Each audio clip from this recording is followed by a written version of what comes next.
अच्छा, तो यहाँ पे तुमने यूनिट का थोड़ा ध्यान रखना होता है। तो जूल समटाइम मेरी जूल्स के अंदर भी दिए हुए होते हैं, सही है, तो उसको प्लीज देख के करना।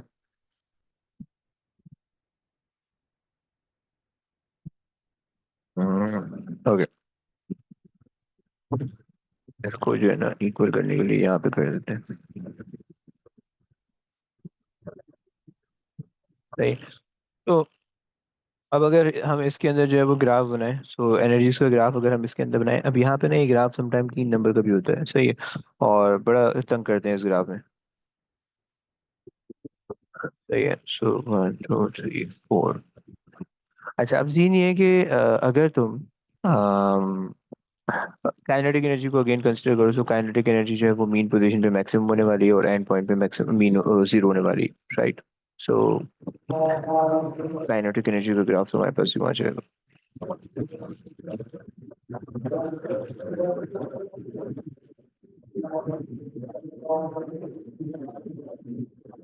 राइट,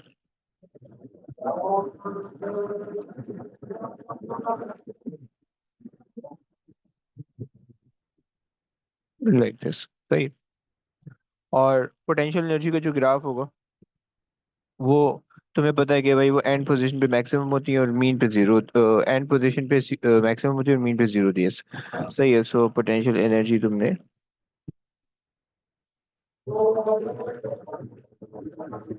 ये राइट डॉटेड लाइन यहाँ पे भी लगा दो। अब देखो ये ग्राफ जो है ना 3 नंबर का आता है, सही है, तो तुम्हें इसको थोड़ा सा 3 नंबर या समटाइम 4 नंबर का भी दे देता है, सही है। और बच्चे इसमें बड़ी गलती करके आते हैं और वो जो है तकरीबन 1 2 नंबर ले पाते हैं, सही है। सो प्लीज थोड़ा सा तरीके से बनाना। क्या गलतियाँ होती है वो भी मैं बता देता हूँ। सो पोटेंशियल एनर्जी जब तुम बनाओगे, सो पोटेंशियल एनर्जी यहाँ से स्टार्ट होनी चाहिए और यहाँ पे जो है वो तकरीबन कट करेगी, यहाँ पे कट करेगी, सही, और यहाँ पे एंड हो जाएगी, सही, और इस पॉइंट पे आएगी।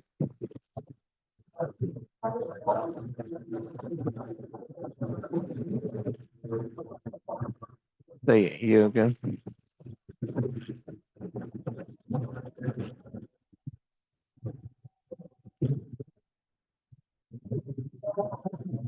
Like this. सही है, तो ये तुम्हारे पास जो है वो पोटेंशियल एनर्जी बनती है। अच्छा, अब जो टोटल एनर्जी तुम बनाओगे, वो टोटल एनर्जी के लिए जो है वो तुम ऊपर से लाइन ज्वाइन कर दो, सही सर ये है। जो पिंक वाली लाइन है ये किस तरह है, ये मुझे समझाइएगा। जो ये पोटेंशियल एनर्जी है, सही है, और पोटेंशियल एनर्जी मैक्सिमम होती है मैक्सिमम डिस्प्लेसमेंट पे, यानी एक्स नॉट पे एम्पलीट्यूड जब मैक्स डिस्प्लेसमेंट एम्पलीट्यूड के बराबर हो, और मीन पोजीशन पे जीरो होती है, तो मीन पे जीरो कर दी हुई है, सही है, सो ये उस तरह से चेंज हो रही है, सही। तो ये इसकी बिल्कुल सिंपल एक्सप्लेनेशन है। अगर इसके अलावा कुछ और चीज समझनी है तो बोलो प्लीज। अच्छा ठीक है, और ग्रीन वाली किनेटिक है। Kinetic energy. ठीक है। अच्छा, अब यहाँ पे जो है ना एक गलती क्या होती है, एग्जामिनर जो है ना वो ये होशियारी करता है, वो होशियारी करता है कि वो तुम्हें एक एनर्जी दे देगा, काइनेटिक दे देगा, लेट्स से पोटेंशियल नहीं देगा, सही है। और पहले तुमसे बोल देगा कि भाई तुम टोटल एनर्जी की लाइन खींच दो, और फिर तुम्हें जो है बोलेगा कि पोटेंशियल एनर्जी की लाइन खींच दो, सही है, नहीं ग्राफ बना दो। अब या तुम्हें कभी कभार पोटेंशियल दे देगा टोटल, काइनेटिक और टोटल का निकालने का बोलेगा। बच्चे गलती क्या करते हैं, अच्छा उसने ना ग्राफ इतना दिया हुआ होता है, लेट्स से उसने ग्राफ पेपर इतना दिया हुआ होता है, सही, और बीच में ग्राफ बन रहा होता है, सही। सो अब बच्चे करते क्या है, थोड़ा सा इसको छोटा करें कि जिससे गलती तुम कर सको, सही है। अब बच्चे ये करते हैं कि वो जो है ना टोटल एनर्जी की लाइन खींचते हैं, स्टार्ट करते हैं यहाँ से और ये पूरी यहाँ तक लाइन खींच देते हैं, इधर तक, सही है। याद रखना प्लीज, जहां तक सिस्टम ही नहीं गया वहां तक लाइन कैसे जाएगी, मतलब सिस्टम यहाँ तक ऑसिलेट हो रहा है मैक्सिमम एक्स नॉट तक, मैक्सिमम एक्स नॉट तक ऑसिलेट हो रहा है, और तुमने लाइन खींच दी एंड तक, राइट। सो ये एक गलती करते हैं बच्चे, सही है। तो इसलिए जब तुम इसका ग्राफ बना रहे हो, थोड़ा केयरफुली बनाना कि कहाँ तक उसने एम्पलीट्यूड दिया हुआ है, उससे आगे तुम्हें लाइन लेके नहीं जानी है, राइट। सो ये बस तुम्हें इसका ध्यान रखना होगा, सही। टोटल एनर्जी, अच्छा पोटेंशियल एनर्जी का भी अगर बच्चे बनाते हैं तो पोटेंशियल एनर्जी और ऊपर तक ले जाते हैं, सही है, थोड़ी।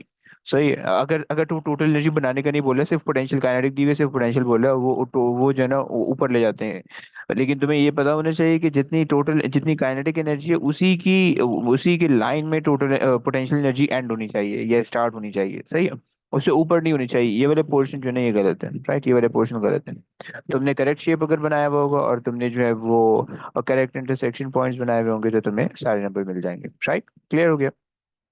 तो ये हमारे पास जो थी वो एनर्जी का जो है ना, वो कुछ कॉन्सेप्ट है जो कि हमने देख लिया। सही। अब एनर्जी के लिए रिलेशन, बहुत सिंपल से क्वेश्चन आएंगे, बहुत ज्यादा सिंपल से क्वेश्चन आएंगे, तुम्हें सिर्फ ग्राफ रीड करके क्वेश्चन को सॉल्व करना होगा। सही है।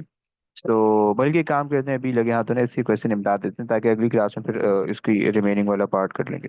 सही है। तो थोड़ा सा हमारे पास टाइम है। नंबर ए टू और एस एच एम।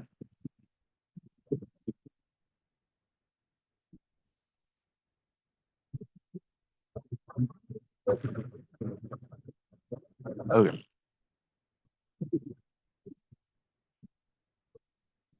अच्छा भाई।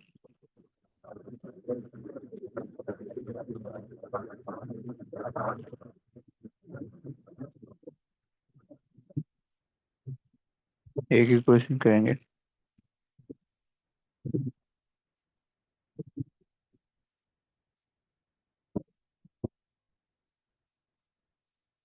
अच्छा, कहीं पे अगर वर्ड तुम्हें इस्तेमाल होता हुआ दिखे डैम्पिंग का, जैसे यहाँ पे तुम्हें दिख रहा है, सही है, तो उस पार्ट को प्लीज इग्नोर कर देना, क्योंकि वो आगे से रिलेटेड है।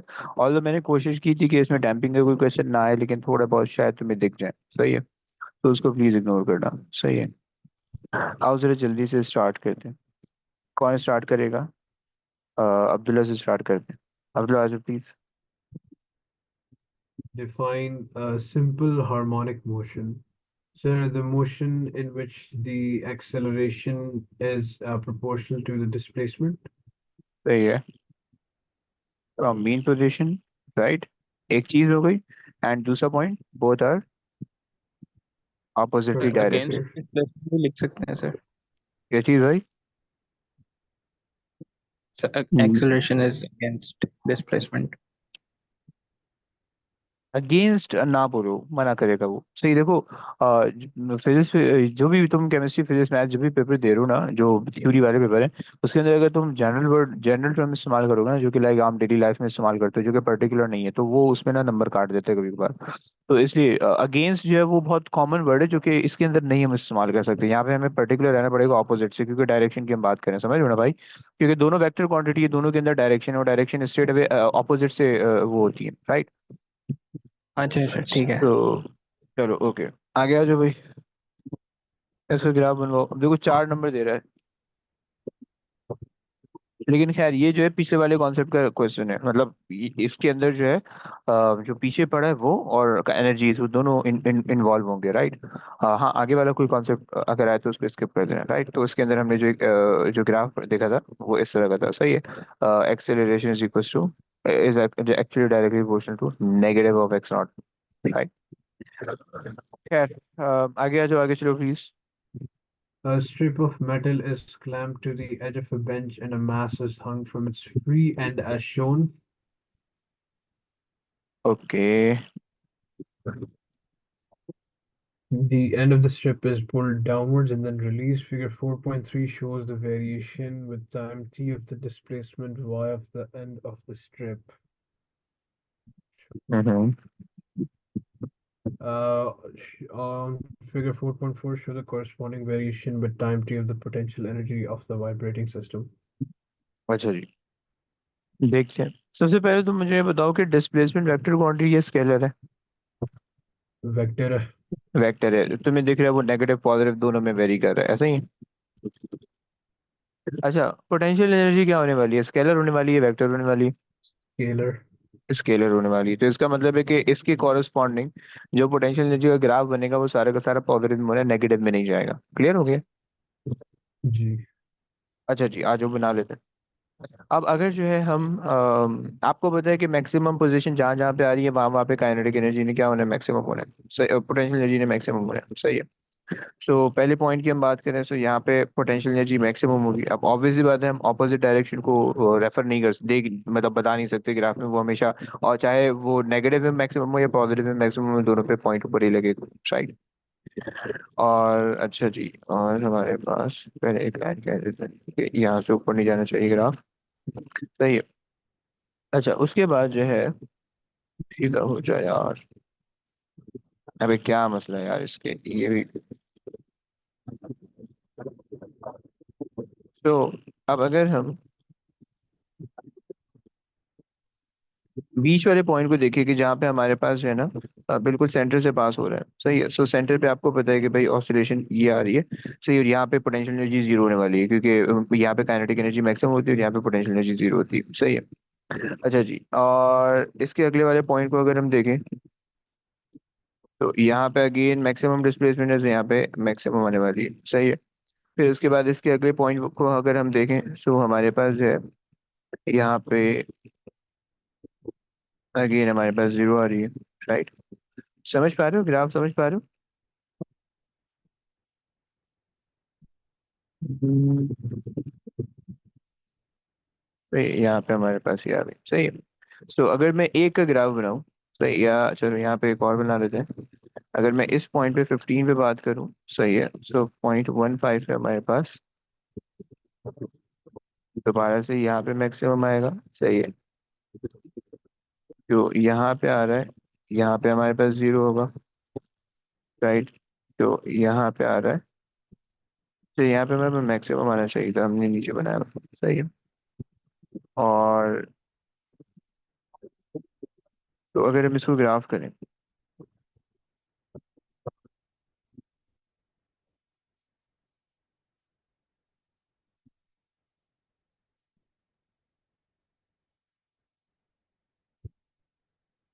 यानी एक तो ये पता नहीं क्या मसला है।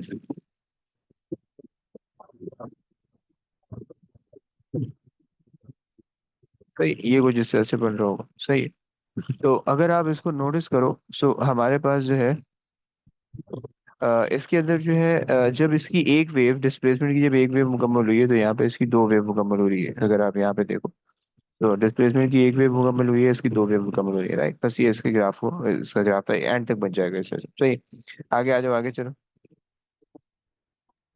The string supporting the mast breaks when the end of the strip is at its lowest point in an oscillation. Suggest what change, if any, will occur in the period and amplitude of the subsequent motion of the end of the strip.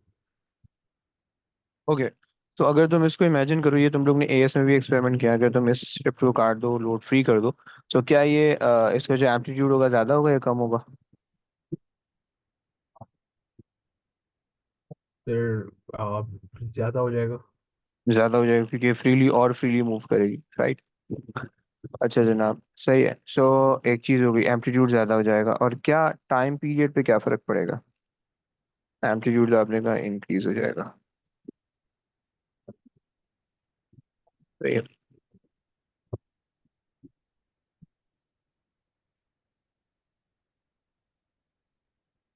Yes. Time period भी decrease हो जाएगा क्योंकि उसकी frequency increase हो रही है। है, कहाँ बोल रहे हो फ्रीक्वेंसी इंक्रीज हो रही है भाई? फिर वो नीचे की तरफ गिरेगा तो उसकी फ्रीक्वेंसी अचानक इंक्रीज हो जाएगी। ओके, मतलब वो जल्दी जल्दी ऑसिलेट होने लगेगा, चलो वेरी गुड। जी। ठीक है, सही है, परफेक्ट। अच्छा जी, आ जाओ आगे चलते हैं। अच्छा, ये ग्राफ था जो कि हम बना के आए, थोड़ा सा आगे वाला क्वेश्चन करते हैं। कौन से जमाने का है ये? 2012 का, चलो 2012 का कर लेते हैं, आ जाओ ये कर लेते हैं। आ जाओ इब्राहिम हो, और ये क्वेश्चन सॉल्व करो प्लीज।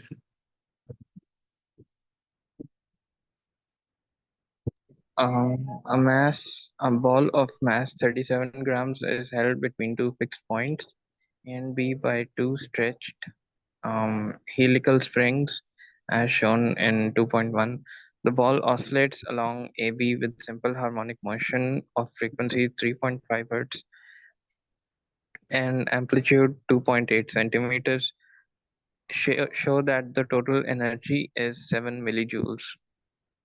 हम्म, क्या फार्मूला भाई, टोटल एनर्जी का क्या फार्मूला था?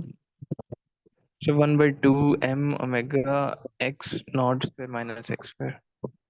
सही है, x naught square minus x square, वो जो था वो काइनेटिक एनर्जी का था। सही। अच्छा ठीक है। सही है। सो अब आपने रख दिया हाफ, मास आपको दिया हुआ 37 ग्राम, सो 37 एक्सपोनेंट -3। सही है। ओमेगा आपके पास है 2 बाई एफ होता है omega, right, 2 by F, which is 3.5। सही है। और ये पूरी चीज का स्क्वायर हो गया, और एक्स नॉट जो है वो आपके पास है 2.8 एक्सपोनेंट -2। सही है। निकाल दो जरा कितना बनता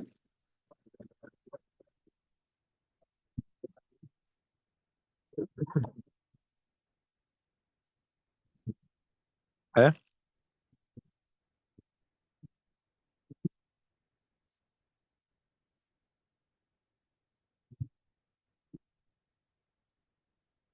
7 जूल, 7 मिली जूल्स ही आ रहा होगा, या 0.007 आ रहा होगा।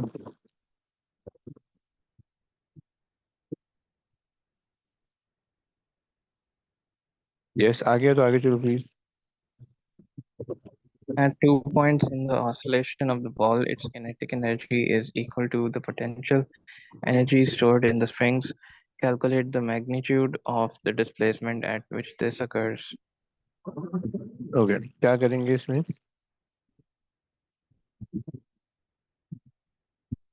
काइनेटिक एनर्जी को किसके बराबर रख देंगे? किनेटिक के सर, और काइनेटिक को इनका पोटेंशियल। सर हम टोटल के बराबर रख सकते हैं इस तरह। भाई ना, यहाँ पे टोटल की बात नहीं कर रहा। बेसिकली आपको ये बोला है कि kinetic energy equals to potential energy ना, तो काइनेटिक को पोटेंशियल के बराबर रख दो, सॉल्व कर लो, नहीं? सर तो अगर कह लो कि किनेटिक एनर्जी इक्वल्स पोटेंशियल है, तो हम्म। मतलब कि दो दफा किनेटिक को ऐड करके तो हम टोटल के बराबर रखते हैं। हाँ जी, हाँ, वो भी कह सकते हो आप, इस पॉइंट पे वो भी कह सकते हो। तो ठीक ये, है। तो अब अगर हम देखें तो हमारे पास है, अम, अच्छा, लेकिन हमें चलो ओके, टोटल एनर्जी हमें पता है, मुझसे ऐसे भी सॉल्व कर सकते हैं। यानी आप कह रहे हो कि 2 times of kinetic energy is equal to total energy which is 7 millijoule, so और फिर आप वहां से डिस्प्लेसमेंट निकाल लो, या आप काइनेटिक को पोटेंशियल कर दोगे, उससे क्वेश्चन में बोला हुआ है तो उसको थोड़ी लिफ्ट करा देते हैं। तो half M omega square x naught का square minus x square, right, is equal to half M omega square और एक्स नॉट स्क्वायर।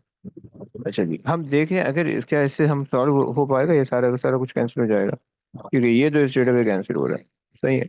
तो तुम्हारे पास जो बच रहा है वो तुम्हारे पास बच रहा है 2.8 एक्सपोनेंट, अच्छा सेंटीमीटर के अंदर ही मांग रहा है, तो 2.8 square minus x naught minus x square is equal to x square, right, तो वहां चले जाएगा तो 2 हो जाएगा। तो 2.8 square divided by 2 is equal to x, और इसको अंडर रूट कर दोगे, राइट, प्लस माइनस आ जाएगा। सही है, तो इससे निकालो कितना बनता है।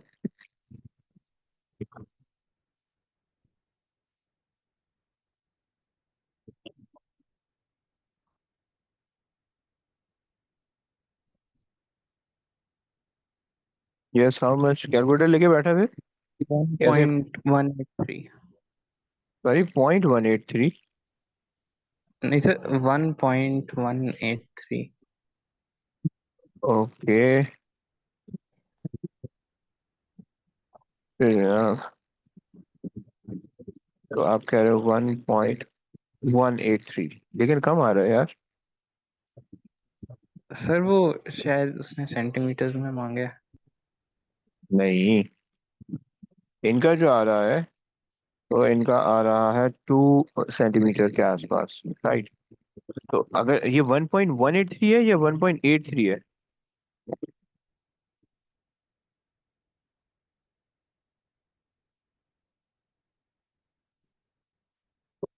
इनका एक्चुअली 1.97 आ रहा सॉरी है, सर, और इनका मैंने मैंने गलत किया था, मुझे देखने में। ओके। सर 1.97 आ रहा है, बट सर ये किया कैसे है सर, मुझे नहीं समझ आ रहा। ओके, कहाँ से नहीं समझ में आया ब्रो?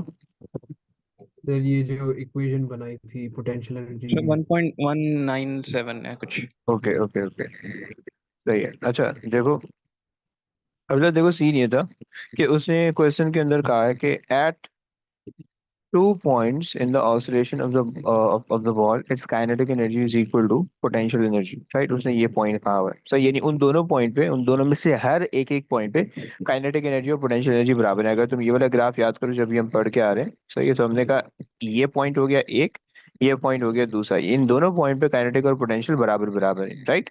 क्लियर हो गया? ये कहानी समझ में आती? जी सर, समझ आ गई। सही। अब उसने ये कहा कि भाई अच्छा, उसने ये कहानी बताई, तुम किसी भी एक पॉइंट को पिक करो और उसके लिए सॉल्व कर लो, उसके लिए इक्वेशन डालो, सही है। तो हमने कहा कि भाई किसी भी एक पॉइंट पे काइनेटिक एनर्जी जिसकी इक्वेशन है half M omega square x naught का स्क्वायर माइनस एक्स का स्क्वायर, जो कि अभी पढ़ के आए हुए, सही है। किसी भी एक पॉइंट पे काइनेटिक एनर्जी जिसकी ये इक्वेशन है बराबर होनी चाहिए उसी पॉइंट पे पोटेंशियल पोटेंशियल एनर्जी एनर्जी के, की। राइट? और ये हम क्यों बोल रहे हैं? क्योंकि क्वेश्चन में मेंशन किया है उसने, सही है, एम ओमेगा स्क्वायर और एक्स का स्क्वायर, राइट? बाकी सारी चीजें कैंसिल कर दो, राइट? तो आपके पास पीछे जो बाकी चीज बच समझ आ जाएंगी, गया बस। सही है, परफेक्ट।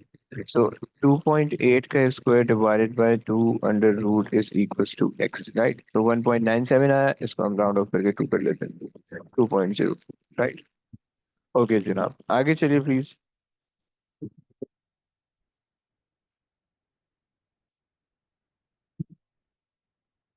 यस इब्राहिम, आपने करना है।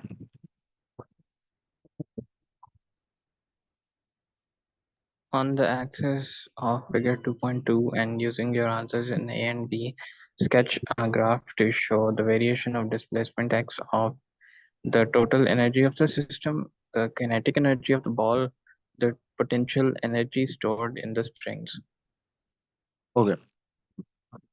तो आपको कुछ पैरामीटर यहाँ पे चाहिए होंगे। पहली चीज तो भाई आपको एम्पलीट्यूड पता होना चाहिए। सो एम्पलीट्यूड इज 2.8, राइट? क्या सर, वो जो पार्ट बी है वो तो आपने मेरे वाले मेथड से कर दी, लेकिन आप अपना वाला भी अगर दिखा दें। अबे ये मेरा वाला मेथड है, तुम्हारा वाला मेथड जोड़ गया मैंने। अच्छा अच्छा। ठीक आप है। ये कह रहे थे कि 2 times of kinetic energy is equal to total energy, ऐसे ही कह रहे थे? हाँ हाँ। आप ये कह रहे थे, मैं कह रहा था कि भाई जो क्वेश्चन के अंदर उसने एक्सप्रेशन दी हुई थी मैं उस चीज से उसको सॉल्व कर रहा था। अगर हम ऐसे कहीं देख लेते हैं, ऐसे सॉल्व होता ही नहीं होता। अब इसमें मसला ये आएगा कि 1/2 एम की वैल्यू भी आपने रखनी पड़ेगी, ओमेगा स्क्वायर की वैल्यू भी रखनी पड़ेगी, और X not E square minus x का स्क्वायर, ये सब चीजें आपने रखनी पड़ेंगी। इस इक्वल टू टोटल एनर्जी आपके पास आ रही है 7, सही है। सो 7 एक्स वन एंड -3, सही है। अब आपके पास जो है ये तो इससे कैंसिल हो जाएगा। अब मास आपके पास आ रहा है 3.7 था, 3.5 था, आई थिंक 37 था, ओके। 37 ग्राम, 37 x (-3), ओमेगा की वैल्यू है 2 पाई, या 7 पाई ले लेते हैं, क्योंकि 3.5 × 2 करोगे 7 पाई हो जाएगा square. And x not is 2.8 का स्क्वायर माइनस एक्स। अब यहाँ पे आपको एक्स स्क्वायर निकालना है, ये आपके पास बाकी चीजें आ गई, राइट? जब आप इन सब चीजों को उधर फेंकोगे और अंडर रूट करोगे तो आपके पास सॉल्यूशन आ जाएगा, सही हो गया? ठीक है, सही। ये आप कह रहे थे, सही है। खैर, अच्छा जी। तो इस क्वेश्चन में या इस पार्ट में हमने एक तो हमें एम्पलीट्यूड पता होना चाहिए, एक हमें टोटल एनर्जी पता होनी चाहिए, and that is total energy is how much? It's 7.0 millijoules, right? तो अगर हम टोटल एनर्जी की लाइन खींचें, अब पहले उसने कहा टोटल एनर्जी बना दो, तो टोटल एनर्जी आ रही है इधर को कहीं पे। अब देखो यहाँ पे 3 तक उसने वो दिया हुआ है, 3 तक उसने ग्राफ स्ट्रेच करके दिया हुआ है। बच्चे ना ये ग्राफ को बिल्कुल फिर 3 तक ही लेके गए थे, सही है।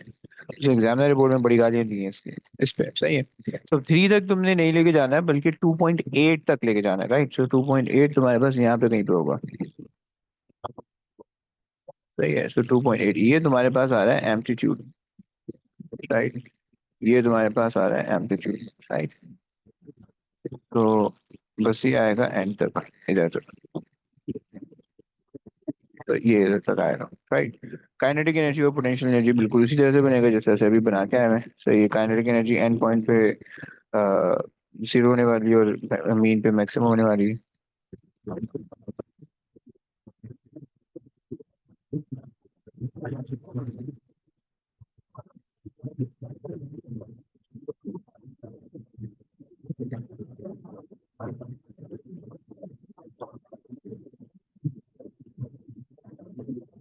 लाइक दिस, सही है। और जो टोटल अब जो पोटेंशियल पोटेंशियल में बच्चों ने यहाँ पे गलती की थी कि पोटेंशियल यहाँ से स्टार्ट करना है और बिल्कुल सेंटर पे कट होनी चाहिए, तो ये 7 है तो 3.5 पे ये वाला पॉइंट होगा कि जहाँ पे इंटरसेक्टिंग होगी, सही।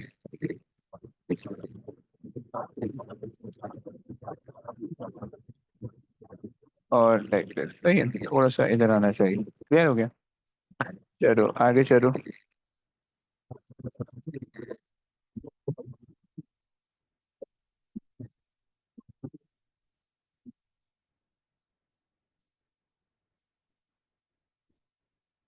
यस, कहाँ रह गए?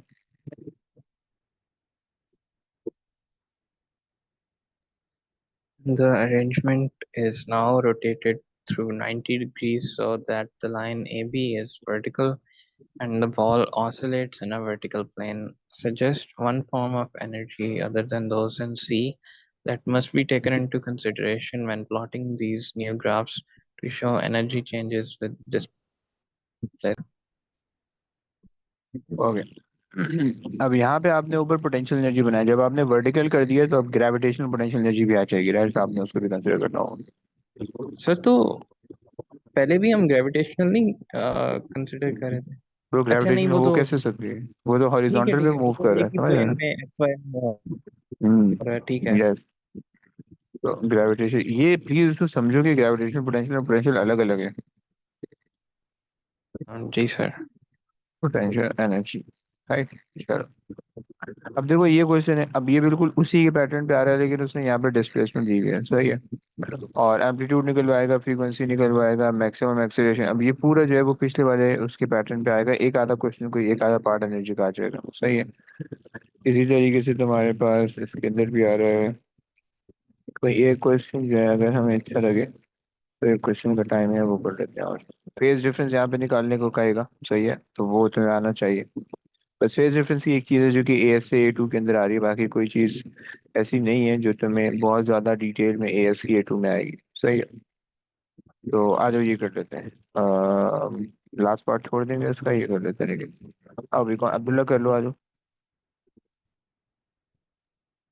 A uniform beam is clamped at one end. A metal block of mass m is fixed to the other end of the beam, causing it to bend as shown. The block is given a small vertical displacement and then released so that it will oscillate with simple harmonic motion. The acceleration A of the block is given by the expression, okay, where K is a constant for the beam and X is the vertical displacement of the block from its equilibrium position.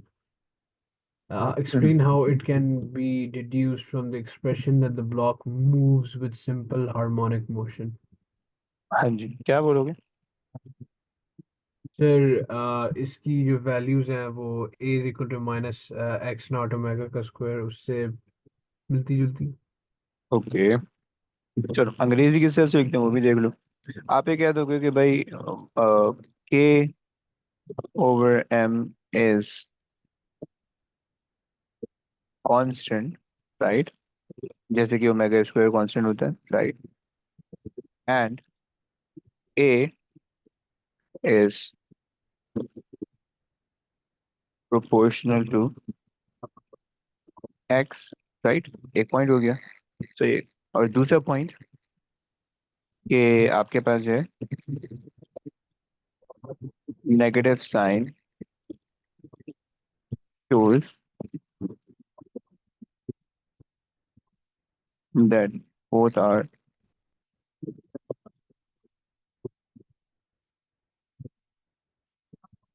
oppositely directed,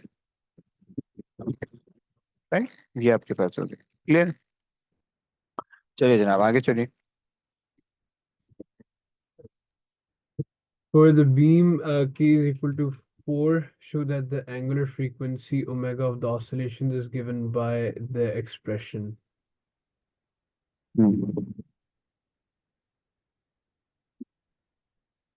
कोई idea?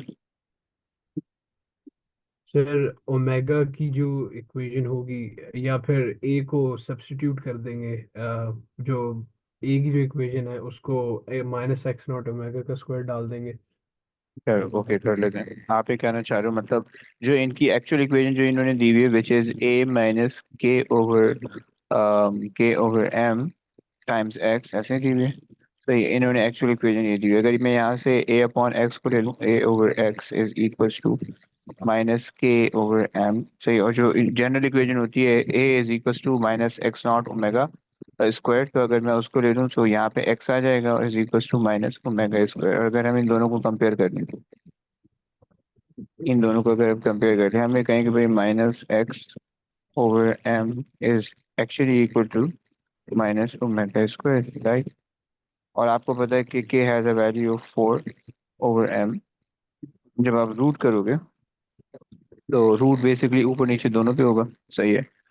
4 पे भी होगा और omega पे भी होगा, सही है। सो जब 4 आपके पास होगा तो वो आपके पास रूट के अंदर जाएगा, सो अंडर रूट होके 2 हो जाएगा, और m जो होगा वो अंडर रूट में ही रह जाएगा, सही है। तो आपके पास आ जाएगा omega is equal to under root, sorry, omega equal to 2। यार ये पेन का चार्ज खत्म हो गया। सो ओमेगा आपके पास आ जाएगा 2 अंडर रूट m, सही है। खैर, अच्छा जी, आगे आ जाओ, आगे आ जाओ, चार्ज खत्म हो गया, थोड़ा सा आगे चलते हैं। The initial amplitude of the oscillation of the block is 3. Use the expression in B to determine the maximum kinetic energy of the oscillations. Okay. Expression in B. तो जो काइनेटिक एनर्जी का नॉर्मल फॉर्मूला लगाएंगे, बस omega की जगह इसको डाल देंगे। Okay, perfect. तो काइनेटिक एनर्जी का जो नॉर्मल फॉर्मूला होता है वो हाफ m ओमेगा स्क्वायर और एक्स नॉट का स्क्वायर माइनस एक्स का स्क्वायर होता है, सही है। हाफ m ओमेगा की जगह पे आपने डाल दिया 2 अंडर रूट m, राइट, और इसका स्क्वायर किया, और एक्स नॉट का स्क्वायर माइनस एक्स का स्क्वायर कर दिया, राइट। उसके बाद हाफ m की जगह आपने m की वैल्यू रखी जो कि पता नहीं कितनी है, गिवन है नहीं है। ओके, m कैंसिल हो रहा है, m ऐसे ही आ जाएगा, 2 का स्क्वायर हो जाएगा 4, यहाँ पे m रूट कट जाएगा स्क्वायर करोगे तो। और एक्स नॉट जो एम्पलीट्यूड है वो गिवन है, क्या एम्पलीट्यूड गिवन है। ओके, सो एम्पलीट्यूड गिवन है आपको 3 है, सही है।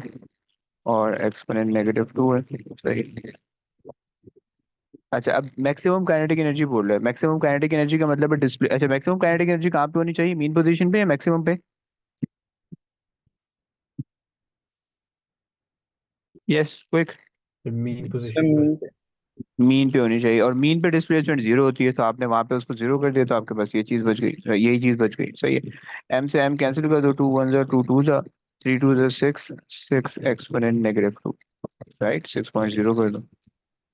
समझ में आ गया? जी sir.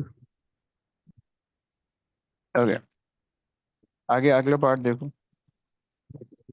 Over a certain interval of time, the maximum kinetic energy of the oscillations in C is reduced by 50%. It may be assumed that there is negligible change in the angular frequency of the oscillations. Determine the amplitude of oscillation.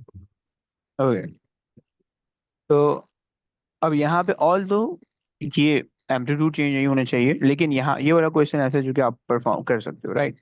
तो इसके अंदर क्या करोगे आप, 50% उसकी value निकालो, 50% 3 आ जाएगा, सो 3 exponent -2, right. और हाफ m ओमेगा स्क्वायर और एक्स नॉट का स्क्वायर, ये इक्वेशन बन जाएगी, राइट। और आपके पास जो है, अच्छा जनाब, अब चलो, इसी अगर इसी चीज़ के अंदर सारी वैल्यूज रखें, तो हाफ m ऐसे ही आ जाएगा, ओमेगा की जगह पे 4/m आ जाएगा, राइट। और एक्स नॉट हमें नहीं पता, राइट, 1 जा 2 जा, right. So 3/2 exponent -2, denominator numerator में चले जाएगा, -2 is equal to x naught का स्क्वायर, राइट। 3 ये हो जाएगा अंडर 1.5, सही है। सो अगर आप अंडर रूट कर दो, अंडर रूट, अब मीटर में मांग रहा है तो इसे 3/2 एक्सपोनेंट -2, राइट। कितना आता है जरा जल्दी बताओ।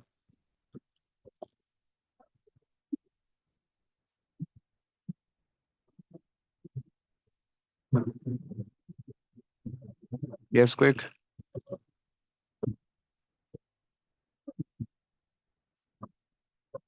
3 पॉइंट, 3 पॉइंट समथिंग आना चाहिए।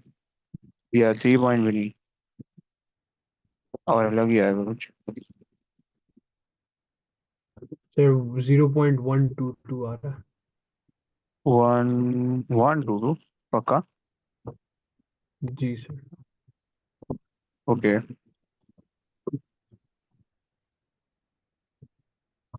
ये गलती हमने की है वैसे। 0.122 बेसिकली यहाँ पे स्क्वायर था जो कि हमने स्क्वायर नहीं किया है। सही है, तो ये 9 हो जाएगा, और 9 2 से 18 हो जाएगा, सो 1.8, 1.8 बन रहा होगा इधर। 1.8 सही, ये गलती हमने की हुई है। सही। तो और एक्सपोनेंट -3 पीछे रह जाएगा, राइट, क्योंकि एक्सपोनेंट 2 का स्क्वायर करोगे एक्सपोनेंट -4 हो जाएगा, और फिर 18 एक्सपोनेंट -4 बनेगा, 1.8 एक्सपोनेंट नेगेटिव ये बन जाएगा। सही, 50% निकालोगे तो यहाँ पे 3 के बजाय 9, 9 एक्सपोनेंट या 0.9 एक्सपोनेंट -3 आ जाएगा। सही है, और यहाँ पे भी तुम्हारे पास 0.9 एक्सपोनेंट -3 होना चाहिए। सही है, तो उससे जब तुम करोगे तो तुम्हारे पास जो वैल्यू आएगी वो तुम्हारे पास आएगी 2.12 एक्सपोनेंट -2। सही हो गया, 0.45 के बराबर आएगी। क्लियर है? क्लियर है, कहानी क्लियर है, कोई मसला किसी को? जी सर। नो। ओके सर, अब आगे नहीं जा सकते हैं क्योंकि आगे वाला जो क्वेश्चन है ये थोड़ा सा मैग्नेटिज्म से रिलेटेड है। सही है, थोड़े बहुत कभी कभार क्वेश्चन इधर उधर से रिलेट कर देते हैं, बट बाकी सारे क्वेश्चन जो है वो इसके इसी तरह से आपको मिलेंगे। सही है, आसान सा चैप्टर है। सही है, अगर आंसर करने बैठोगे फौरन फौरन से क्वेश्चन हो जाएंगे, इसकी वेटेज भी पेपर में ज्यादा होती है। सही है, 17 18 क्वेश्चन है, लाइक आधे 1 2 घंटे में निमट जाएंगे। सही है, तो चलो बस अब आज की क्लास यहीं तक एंड करते हैं। पिछले दोनों वाले क्वेश्चन मैं भेज देता हूँ, उसको प्लीज अटेम्प्ट करो, और नेक्स्ट क्लास में फिर जो है वो इसका रिमेनिंग पार्ट होगा, वो करके फिर शायद अगली क्लास में कंप्लीट हो जाए, तो फिर उसके बाद जो है वो हम P5 पे जाएंगे, जब तक तुम लोग ग्रेविटेशन वगैरह और दूसरी चीज़ें कंप्लीट कर दो, और फिर उसके बाद जो है वो हम अम, वो वापसी आके इसका टेस्ट लेंगे, फिर आगे चलेंगे। सही है, चलो, चलिए, ओके गाइस, टेक केयर, अल्लाह हाफिज़। अल्लाह अल्लाह हाफिज़। हाफिज़ सर। अल्लाह हाफिज़।